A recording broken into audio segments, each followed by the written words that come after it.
नमस्कार मित्रों, मेरा नाम है आदित्य। आप देख रहे हैं एडवोकेट आदित्य यूट्यूब चैनल।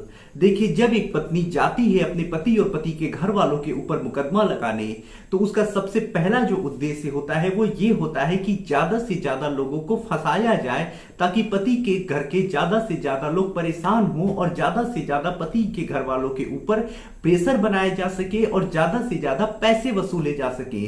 तो जो भी पत्नियां झूठा केस लगाती हैं, उनका यही सबसे पहला उद्देश्य होता है।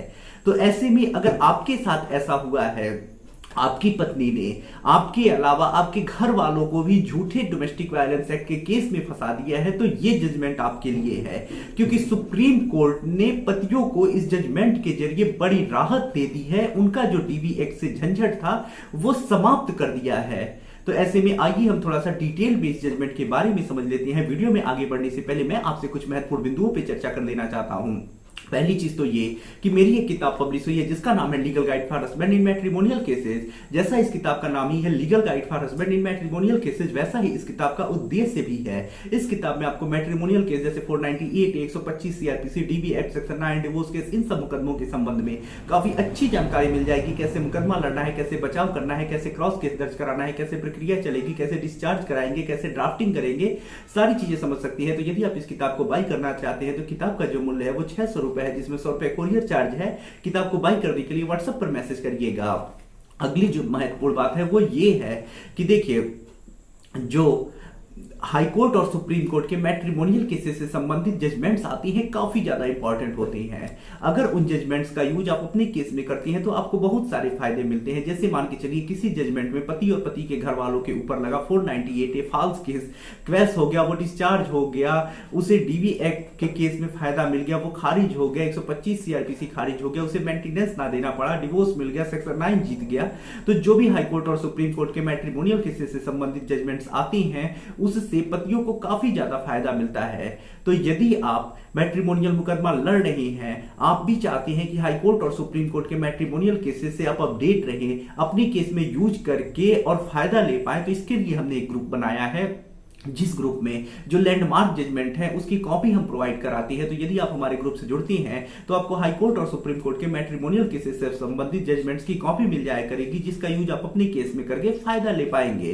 तो यदि आप इस ग्रुप से जुड़ना चाहते हैं या डिटेल में समझना चाहते हैं तो व्हाट्सएप पर मैसेज करिएगा। ग्रुप से जुड़ने का जो चार्ज है वो 500 रुपए लाइफ टाइम के लिए है। अब आइए अपने महत्वपूर्ण जजमेंट के ऊपर आती है, जिसमें पतियों के बड़े झंझट को डीवी एक्ट के केस में सुप्रीम कोर्ट ने खत्म कर दिया है। तो ये सुप्रीम कोर्ट का दिया हुआ जजमेंट है। ऐसे में पूरे भारत के किसी भी कोर्ट में आप इसका उपयोग कर सकते हैं।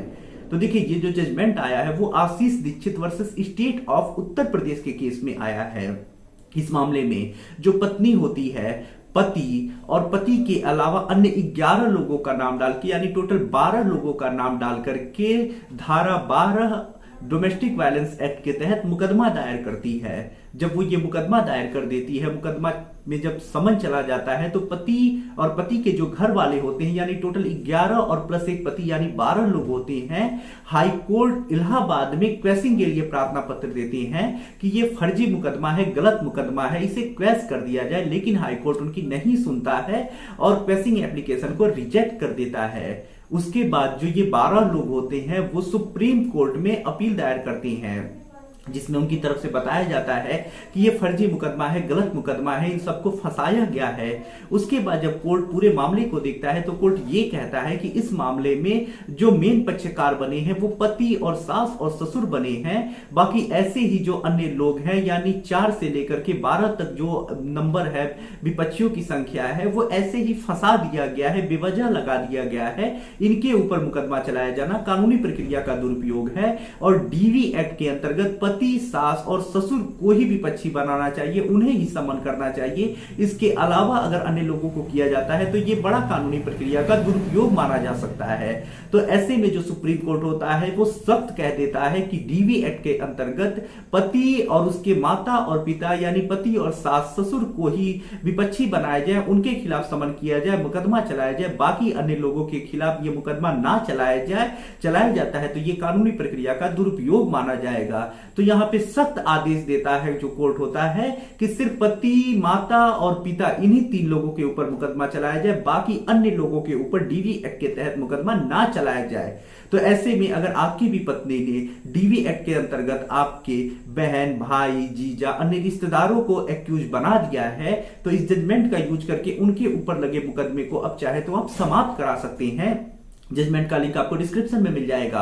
आशा कर रहा हूं जजमेंट और जानकारी आपको काफी ज्यादा पसंद आई होगी। अगर आप किसी कानूनी समस्या से परेशान हैं, ऐसे में मुझसे फोन पे बात करके अपनी कानूनी समस्या का समाधान प्राप्त करना चाहते हैं, तो मेरा व्हाट्सएप नंबर स्क्रीन पे दिखाई दे रहा होगा। मैसेज करके अपॉइंटमेंट बुक करा के आप मुझसे कॉल पे बात कर सकते हैं। वीडियो पसंद आया हो तो वीडियो को लाइक करें, अपने दोस्तों के साथ शेयर करें, और यदि आप चैनल पे नए हैं तो चैनल को सब्सक्राइब करके बेल आइकन को दबाएं।